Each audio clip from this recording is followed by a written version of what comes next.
Hello বন্ধুরা, তোমরা কেমন আছো? আশা করি ভালো আছো, সুস্থ আছো। আমিও ভালো আছি। জয়িতার জীবনে সবাইকে স্বাগতম।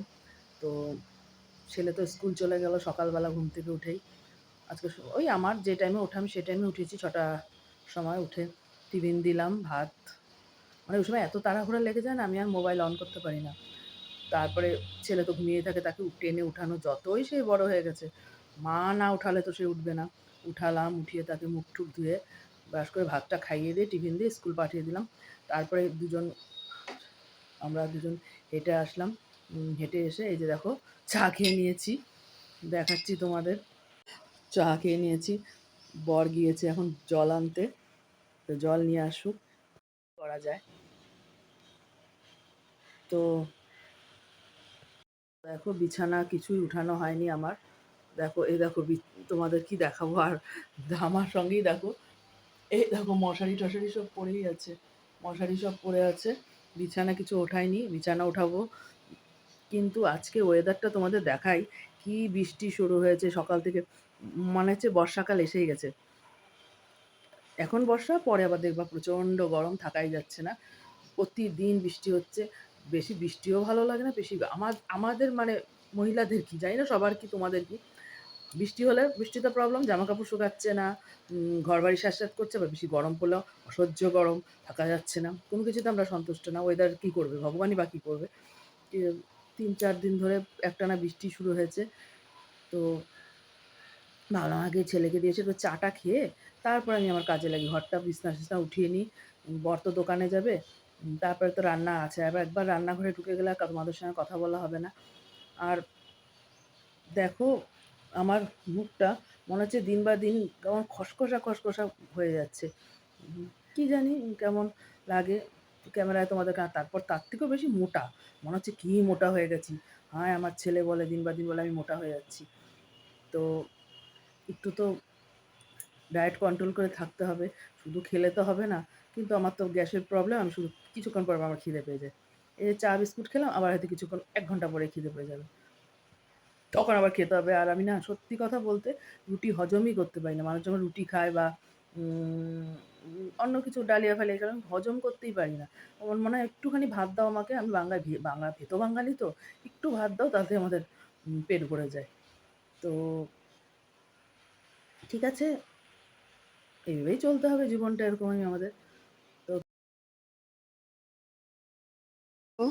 তোমরা বুঝতে পারছো কি না আমি জানি না, আকাশের অবস্থা ভালো না। আমার তো ঘরের মানে আমার চারপাশেই বাগান আর জানলা, যেটা হলো পিছনের আমাদের বাড়ি, তাদের বাড়ির বাগান। এই যে বৃষ্টি পড়ছে চপ চপ চপ চপ করে, তাদের বাড়ির বাগান। আমার চারপাশে শুধু মানে গাছপালা, কিন্তু গরম কিন্তু কম হয় না। যেহেতু পশ্চিমে আমার ঘর, গরম প্রচণ্ড। যেহেতু এখন বৃষ্টি, এখন ওয়েদারটা ঠান্ডায় দেখো বৃষ্টি হচ্ছে, বাগান দেখা যাচ্ছে, বৃষ্টি আমি জানলাতে তোমাদের দেখাচ্ছি। তো ওয়েদারটা ঠান্ডা আছে। তো চলো এবারে আমি একটু, না আমার ছেলে যেহেতু একটু কালকে ঠান্ডা ঠান্ডা পড়েছে, লেপ গায়ে দিয়ে শুয়েছে, আমরা কিন্তু এখনও লেপ উঠাইনি, দেখেছো। এখন বিছানাটা একটু পরিপাটি করে উঠিয়ে নিই, পরিষ্কার করে নিই, তারপর রান্নাঘরে চলে যাব। তারপর তো আছেই বাসন মাজা, কাপড় কাচা সব পড়ে থাকে। তো চলো বিছানাটা উঠি। আমার ঘর পরিষ্কার কমপ্লিট, এটা সামনের ঘর আমার। সোফা টোফা সব পরিষ্কার করে দিয়েছি। এখন বেডরুমটাও পরিষ্কার করে দিয়েছি, চলো বেডরুমে দেখা আসি। এই দেখো বেডরুমও পরিষ্কার করে দিয়েছি, দেখলে তো সকালবেলা কি নোংরা হয়েছিল, জাস্ট পরিষ্কার করে দিয়েছি সব। এখন চলো চলে যাই রান্নাঘরে। তো বন্ধুরা আমি রান্নাবাড়ি করছিলাম, দেখলেনই তো, সব ঘরটার গুছিয়ে রান্না বসিয়েছিলাম, বর খেয়ে দোকানে যাবে। তারপরে কী কী মাছ টাছ আছে রান্না করব, মশলা করছিলাম, হঠাৎ আমার একটা দরকারি কাজ এসে পড়লো, আমাদের খুব ইম্পর্ট্যান্ট কাজ, একটু বাইরে যেতে হবে। তো রেডি হয়ে নিয়েছি, যেমন ছিলাম সেমনি রেডি হয়েছি, বর চলে গেছে, দুজন মিলে একটু যাই, খুব প্রয়োজন কাজটা করে আসি, দেখি হয় কি না। তারপরে আপনি এসে আপনাদের জানাচ্ছি, চলুন।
আমরা কোথায় এসেছি, জল রাস্তার মধ্যে যাওয়া যাচ্ছে না। দেখুন প্রচণ্ড জল, দেখলে আপনারা অবাক হয়ে যাবেন। দেখুন কি জল রাস্তায়।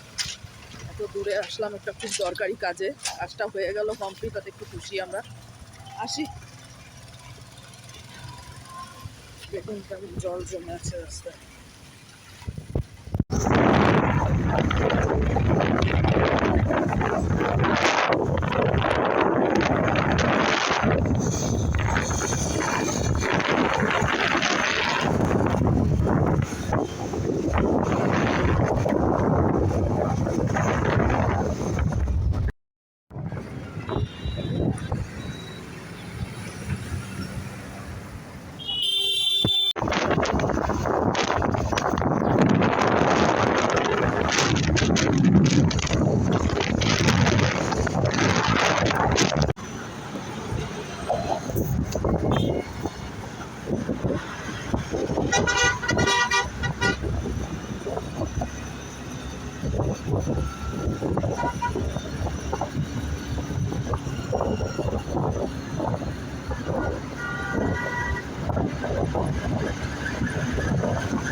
তো বন্ধুরা, অনেকক্ষণ পরে তোমাদের সঙ্গে দেখা হলো। আমি গেলাম, দেখলে তো, এক জায়গায় গেলাম, সেই দৌড়াতে দৌড়াতে আসা, গিয়েছি প্রায় 9:30টার দিকে, আসলাম 1টা-1:15টায়। এসে অনেক দেরি হয়ে গেছে, রান্নাবাড়ি করে যায়নি, আমার শাশুড়ি তো 2টোর মধ্যে খেয়ে নেয়। আমি মানে যেন সারা আকাশ ভেঙে পড়েছে আমার মাথার উপর। আমি কি করব বুঝে উঠতে পারছি না। তাড়াতাড়ি এসে রান্না করলাম, তোমাদের সঙ্গে দেখা করতে পারিনি। তারপর তো বৃষ্টির মধ্যে ভিজে ভিজে গিয়েছিলাম আমার ছেলের স্কুলে। একটা খুবই দরকারি কাজ ছিল, কাজটা কমপ্লিট হয়েছে ভালোভাবে। আমি একটু মানে শান্তি পেয়েছি, আমার ভিতরে মানে খুব একটু চিন্তা ছিল। যাই হোক, সব কমপ্লিট করে এসেছি। এইবার রান্না প্রায় হয়ে আসছে, আর দেখাতে পারলাম না তোমাদের সঙ্গে। মানে আমি ভাবছি তো যে রান্না যদি না হয় শাশুড়িকে খেতে দিব কি। 2টো বেজে গেলে আমার শাশুড়ি অধৈর্য হয়ে যায়। তো রান্না শেষ আমার, এখন শাশুড়িকে ভাতটা দিয়ে আসি। জানোই তো তোমরা, শাশুড়ি নিচে থাকে। শাশুড়িকে ভাত দিয়ে আসবো, দিয়ে এসে আমি স্নান করবো, কারণ ছেলেও চলে আসবো আমার 2:45টার মধ্যে। এখন প্রায় 2টো বাজে। তো চলো তোমাদের দেখাই কি কতটুকু রান্না কি করেছি দেখাই, তারপরে আসছি। কি রান্না করেছি, শুক্তো করেছি। একটু গরম তো একটু শুক্তো করলাম, পেটটা ঠান্ডা থাকবে, শুক্তো করেছি। এই যে মাছের মাথাতে ঘন্ট করেছি, আমার জন্য আমি মাছ ভাজা রেখেছি, আর একটুখানি ডাল আছে, আর এই যে হাঁড়ি ভর্তি ভাত করে রেখেছি। শাশুড়ির দুধও গরম করে রেখেছি। এই দেখো কড়াইয়ে মাংস কষানো হচ্ছে। ছেলেই তো খাবে এটা, ছেলে আর ছেলের বাবা খাবে, আমাদের তো আসছেই জাতি আছে, কারণ আমি মাংসটা খুবই কম খাই, আর আমার শাশুড়ি তো মাছ টাছ খায়। তো এই যে মাংস কষানো হচ্ছে, এইগুলো হলে আমার রান্না কমপ্লিট। তবে গ্যাস ট্যাস মুছে একদম পরিষ্কার করে স্নান করতে চলে যাব, এসে পুজোটা দিব, তারপর তো ছেলে চলে আসবে। তো আজকে আর তোমাদের সঙ্গে বেশি কথা বলতে পারছি না, ভালোও লাগছে না, এত দৌড়াদৌড়ি করে এসেছি। তো চলো আজকে ভিডিওটা এখানেই শেষ করছি, আবার দেখাবো আরেকটা ভিডিওতে। তাহলে আমাকে একটু লাইক করো, সাবস্ক্রাইব করো, আর আমার সঙ্গে থেকো।